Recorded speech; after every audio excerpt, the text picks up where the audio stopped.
Hey, I'd like to welcome you to another episode of Mission Matters. My name is Adam Torres, and today we are having a very special segment. This is the launch of the All Things Indie segment with my co-host Stephen David Brooks, and we have Carol on the line today, which I'm excited to see how they met and where that all started from. But this is going to be an amazing, amazing series, and we're bringing Stephen on board. And we met, so Stephen and I met for everybody. This is our first episode for this series, so it's a big one. It's a big one, Carol. So Stephen and I originally met at AFM and we did our first interviews together and we were like, man, we got something here. We got to make something more of this. And so this led to the launch of this segment, All Things Indie, and what we're doing now. So first off, hey, Stephen, it's good to have a co-pilot, man. It's good to have you here. Yes, thank you. It's nice to be part of this. I mean, it's a wacky, crazy world at the moment, the indie film world. So it's fun and challenging.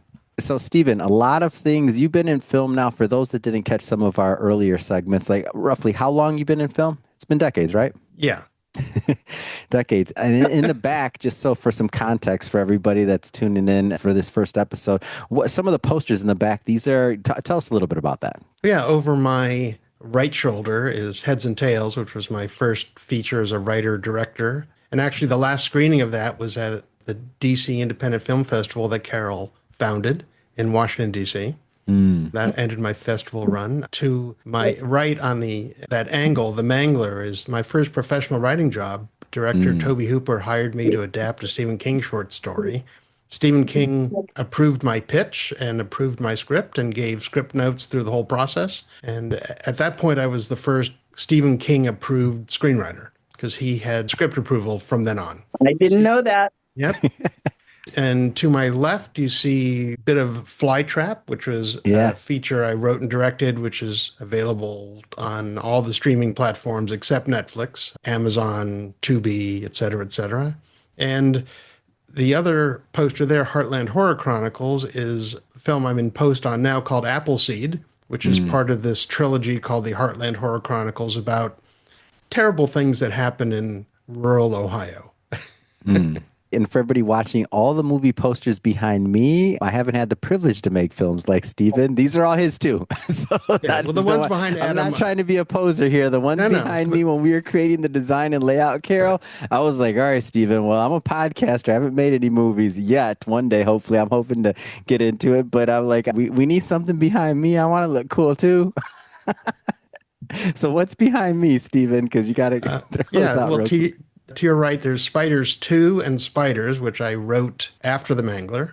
Yeah. And actually, the director of Spiders, Gary Jones, is the guy who hired me to write and direct Appleseed for the Heartland Horror Chronicles. So, movie business is all about connections and who you know. To your left, or camera left, I should say, I show that I'm a director because I view direction from the camera, not from the stage. Carol's the same. Those two arms are Binky.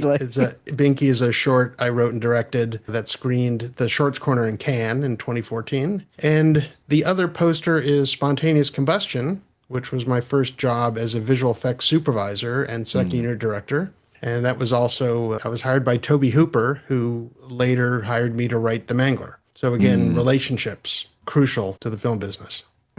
I think that's a great transition, Stephen. So, Carol, how'd you two meet? Carol, Stephen, like where did that start? Speaking of relationships in the business. Yeah, I grew up in Los Angeles and I went to high school at this little girls' school. And it was really a small school where we really didn't know everybody that was there. I mean, it was a big class for us of 90 girls. And there was one girl that I really always loved. And lo and behold, she's married to Stephen.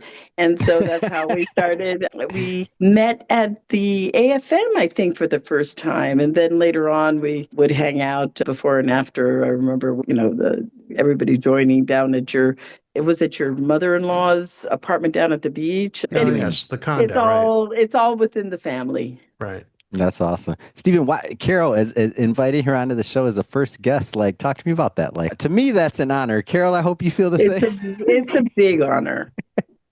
So tell me, Stephen, of a guest, like what breed Carol on is the inaugural guest? Well, because Carol she's just fascinating. She speaks 4 languages. She is at home anywhere in the world.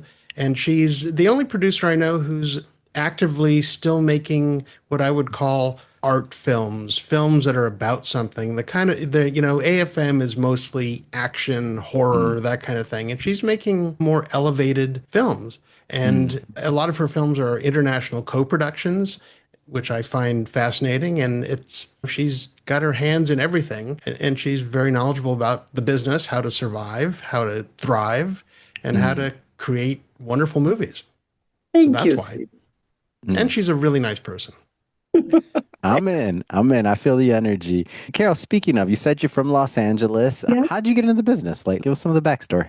I think that we all sort of growing up in Los Angeles, and especially the high school that we went to, a lot of the girls' parents were either very famous actors or very famous directors or just deep in the industry. And you've got to have a summer job, and why not? And I met through my mom, the girl that actually went to Westlake too, and her father was the head of a studio. And my first job was working for David Beagleman, and we worked at Columbia. And then just every summer after that was my summer job, was working at the studios, either as a reader in development or in whatever. I worked for Orson Welles, and it was for this cable show. And I always even kept on asking them, well, what is cable? And they were like, well, kind of like television. And I just didn't understand, but isn't it my television? So why is it different? And anyway, so when you grow up in this business, I mean, we saw the advent of the VHS. And that overnight created millionaires. Because instead of having to pay almost $2,000 for a print, somebody could spend $1 and make millions of copies of a movie. And that really was the beginning of the independent. I mean, there were the icons of Roger Corman, and who I worked for, and there were a lot of people out there that understood that independent film had its place. And a lot of times in Los Angeles, if you weren't in a studio structure, they always called it not being in the business. Even though we were making films, just as much as they were, and we were getting the awards, not them. And yet we were always considered the outsiders. And I think it's true now, but now at my age and at Stephen's age, we love being outsiders. We don't want to be the conformist. I mean, those are words that we don't like. We want to break molds. We want to do something new on everything. So that's how I got in the business. And actually, we discussed how with the contraction in the number of films made by the old school studios and even the streamers and so on, the new school studios, presents opportunities to people like us in the indie film world, because there's still a need for stories. There's a need for films. Freshness. Yeah, absolutely. So it's actually something that we call it numerology. It's the idea that, Superman 15 versus something like Moonlight.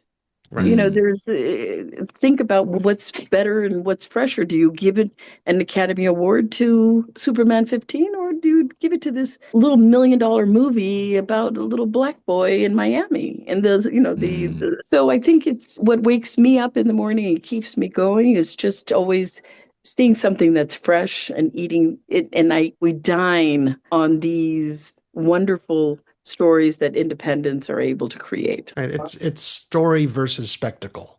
That's really right. Absolutely. We dine. Wow. Dang, Carol. I live half Where'd of you my say life. You were right now? Are you? I'm actually in New York. I'm at the Harvard Club, but the I Harvard actually Club. live. Are you going to dine? But I live in New Orleans, and half of the year in New Orleans and half of the year in Paris. So we dine. Did you mention Orson Welles earlier? Do you got an Orson Welles story for me? I don't know, just throwing it out there. I'll give you an Orson Welles story. I'll just tell you a quick backstory. I've been when I look at radio, other things like that, which is primarily where I've worked on that side of things, is in the broadcasting side primarily. And I think about his work, his body of work, it's something I've always read about and just been so fascinated. So whenever I hear somebody say his name, I'm like, I want a story if you have one. It started the first year. My first summer job job was at Columbia, and I worked briefly with a producer called Ray Stark, and Ray Stark was at that second doing The Cheap Detective, which was like an all-star ensemble cast, and he would dine or lunch every almost a few times a week with Orson Welles. And one day he asked if I wanted to join. And of course I wanted to join. And so we went to Ma Maison and we had a lunch with him, and he was drinking his wine. And so he was, decent at that time. And so the next year, when I worked at that cable company, and I never threw out the whole job. I never figured out what cable was, but we were doing all these little shows. One of the shows was, I'm sorry, at the Harvard Club. And so this is not a private area. So I hope you're okay. I can hear you just fine, by the way. Keep talking. You're good. All right. So that next summer, I was working with Michael Miller and Ralph Smith, and both of them had made their fortunes in the gold industry. And so they wanted to invest in making movies, and their idea was that they were going to have a channel which would start off with like a little game show, and we had Richard Threlkeld that was there, was a comedian, and then we were going to have a music session, and that was with Mason Williams, and he basically did that show. And then there were various shows that we had, and they were all amazing people that were doing it.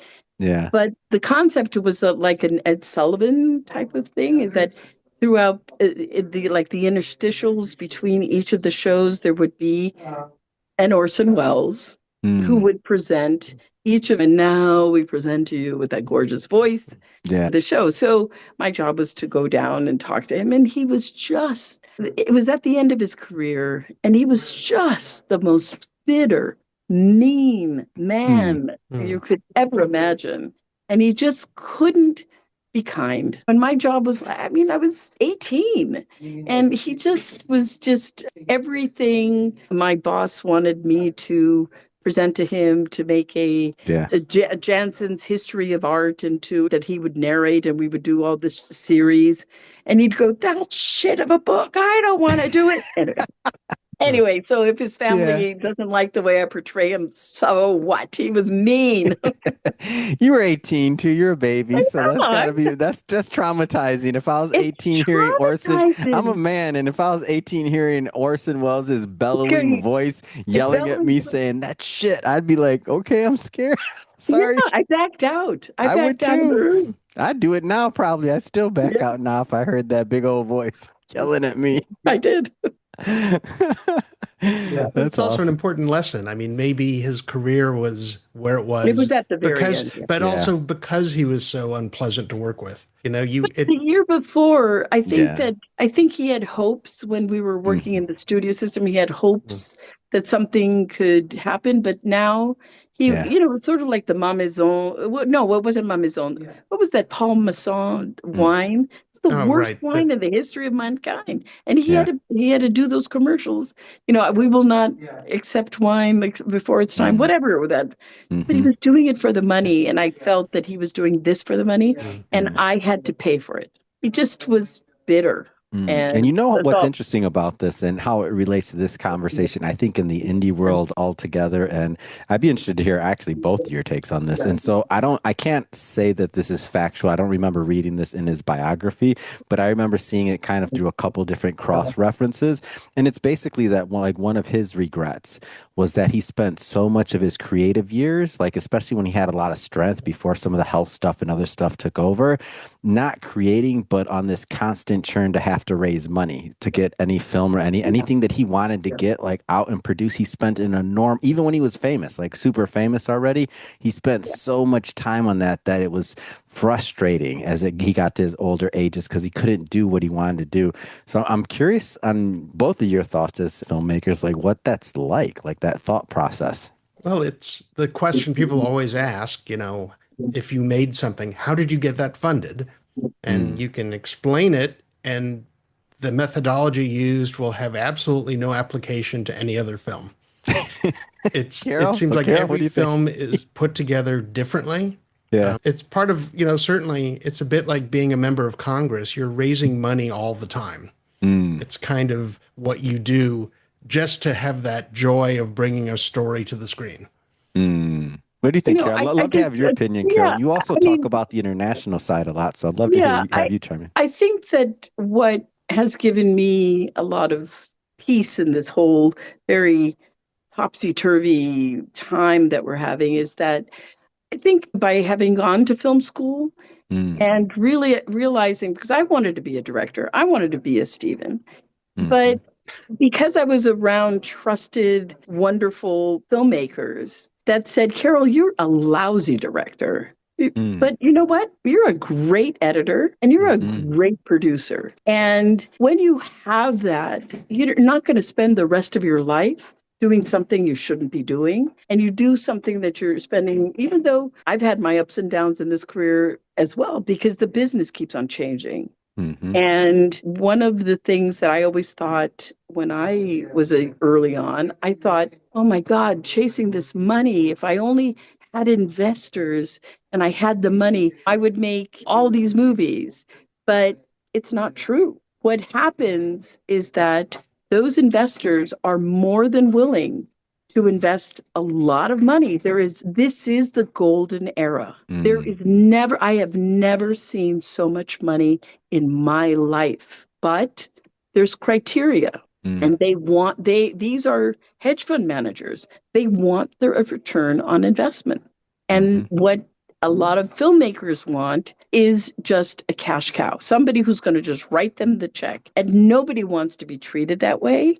And I think what I can do is liaise between the two, between the Mm. independent filmmaker and the financiers who want to, but they need to see where their investment is.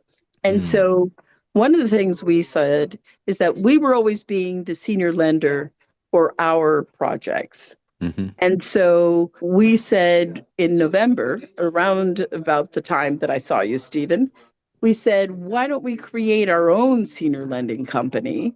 Mm. And because filmmakers will find money and equity investors in a turnip, they will. They'll find it because they've got uncles and friends and family money Yeah. that is really the seed money that we need.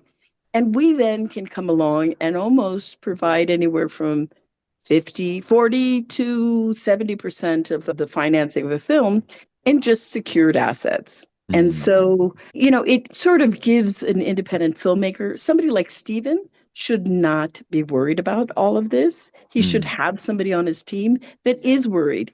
People love doing it. I love what I do. And Mm. Steven should be creating a movie where he is capturing magic in that bottle. Mm. And I'm sorry, there's somebody talking over me somehow.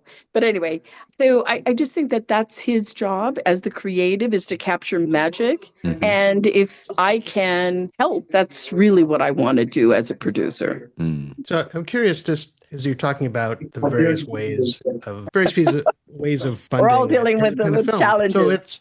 you're the only producer I know who's also involved with co-productions, with producing with European entities. Do you Yes. find, Mm. is there an advantage to that, to the fact that there's Yes. government development money that can start a project and all that? Yes, I think that the beauty of what they've created in Europe, I mean, I'm also a French citizen. So, Mm. what the European co production structure is to help, it actually was created to combat the American studio system, because the American movies dominate the distribution around the world. It's 90% of the screens in Germany. The French are the best at warding them off and sort of like Mm. keeping a good place for French filmmakers. And so what Europeans do is that they considered culture an asset. And they'd actually invest in their films. And actually, the audiovisual sector takes the majority of that because they really do want to support it, but they support all the arts. Mm. And the Europeans basically, if you come to Louisiana, we will be able to give you up to 40% in tax credits. The Europeans, if we make a European co-production, I can put together 80% of the financing. Mm. And basically, there's a gap of 20%. Yeah. And so now the heavy lifting for a filmmaker they can really find support and really Mm. focus on the content. That's like excuse my connection, but that's like a down payment on a house. It, it's not 20%. only I mean, that's the number, right? there you Yeah. go. And I think that if Americans It's more understood that manageable. Hmm. yeah, it is more manageable. And I think that if you can just let a filmmaker do what they do, Mm. there is a path for independent films. And it is, I mean, I hate to say it, but this administration is talking about a federal tax credit, Mm. and they're talking anywhere from 10% to 50%. God knows when it's going to happen. Yeah. But a good friend, Katie in Louisiana, she's heading up that office. And Mm. this could be amazing. If you can come to Louisiana and get 40%, and then you've got a federal tax credit of 10%, and you've got investors that are investing in the 181s or the 168 or whatever it is, I think that but again, you don't want independent filmmakers making those calls with those investors because those Mm. investors want to see a return versus a 3-hour phone call about the story. I Mm. hate to tell Right. you guys, most Yeah. film investors don't even read your scripts. And so, but they But they want will. to be But they part of will it. send AI coverage. I've been getting AI coverage on my scripts. We Yeah. won't do that to you. Yeah. Thank But you. what they do is they want to be part of something exciting. A Mm. lot of them are investing in opportunity zones or cryptocurrency, nothing that they can invite their wives and their children to go, but to take them to the Cannes Film Festival is it's just a joy. Mm. And I think that that's what we offer. And I think if we can all just, stop trying to sell people a bill of goods. I just talked to an investor this morning. I said, just expect to lose your money. Let's create a structure where you're going to be writing off this money. And if Mm. it gets and makes money, we'll figure out a way of doing this, that is to your benefit. But I'm not going to start talking to you right now about the Blair Witch Project and how that was made Yeah. for $15,000 and one it made $150,000, $150 million. Yeah. That's not what we're doing. Right. I'd People rather. always want to go with the exception. They want to view the exception to the rule as opposed to the rule. That's And right. And I Blair think Witch that is just one of those magical moments that just happen to, you can't it's duplicate that. yeah, you can't. You can't. I mean, my investors on Flytrap, it's interesting, all the things you just said. One guy is an attorney in New York, and the other guy works for JP Morgan. No, Morgan Stanley, bigwig at Morgan Stanley. And they invested for fun because it's something different. It's not real estate. It's not No, it's not bullion. boring. It's not Bitcoin. It's exciting. And they got to see Exciting. the guy from Morgan Their Stanley came name. to Paris for the premiere, and he was there, and he's taking pictures of his name on the Of screen. It was course. very exciting. Absolutely. But there was a federal tax write-off at that time. I think it was called Part 181.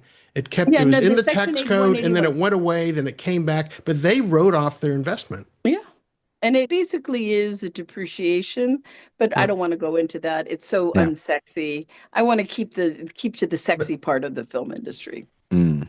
So, Carol, I mean, Stephen mentioned a film festival as well that you founded. I'm just curious about your Yeah, overall actually, ecosystem. Like, what's yeah. next? Like, So what are you up to? back in the day, I won't mention the company that I was working for, but I was working in Washington, D.C. for a company, and I just hated it. I hated every moment of it. And it was in the legal affairs, and I basically had to clear footage so that they could go out and do their films or whatever they are. And it was torture. Mm. And so I just said, I need something.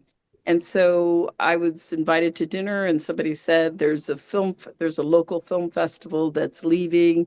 You should do it. And I said, yeah, let's do it. And then all of a sudden I found myself doing it all by myself. And it ended up, I It's a did lot it of with, work. Running a it, festival is a lot of work. it was 13 years, which, I'm Hmm. terrible at writing grants. I am Mm. terrible. But I did, there's nothing good about Harvey Weinstein, but I was a recipient of Miramax's release patterns. And so I Mm. would get $25,000, and that was more than we needed to put everything together because nobody was pulling a salary. So we could just, Yeah. it was just renting the theaters, buying some ads, and we could just do it. And I just loved it. I loved watching every film, even if it was for 3 minutes, because we had a jury process. So I Mm, would just watch these movies, and there was a new filmic language growing every year. It's mm. like, my brother was a poet and a writer, and he would always read. And I, kind of think, why do you read so much? And he goes, I've got to keep up with the new language. The Yeah. language is living, and he fed off of that. And I do too. I feed Mm. off of the filmic language. Before in film school, if somebody came in stage left, they had to continue, then they walked off of, then you had to show them in the next shot, coming in this way. And we had to do that, or nobody, and we were told nobody's going to understand. Are you Yeah. kidding me? Kids today, they're the editing of film today, or the shots they do, is so totally different, like Mm, Vertical. But anyway, mm. we won't go there. I love it. Carol, this has been so much fun having you on and getting to know more Thanks. about your back. Steven, you just killed it, man. I knew you were gonna great guest. He kept talking and talking. You're gonna love Carol. You're gonna wait till you hear this. Great work, Steven. I take Yeah, zero thank you. credit for booking the guest on this. No, Steven, no, you did no. I Thank knew amazing. Carol would you. be the one. Ah, thanks. Carol, No, I just think that, we're going through a really rough time in mm, film, because we've got basically seven buyers, and everybody else is just trying to scramble to try to see how they're going to get their movies out there. mm, And I just really think that if we can just give each other some hope, and part of the hope is just make great stories, do great stories, because off of that, the rest of us can do our work. But without a really good story and good creatives, we've got nothing. mm. Well, Carol, final question here. If people want to follow your work, if they want to connect with any of your projects or your work, how do they do that?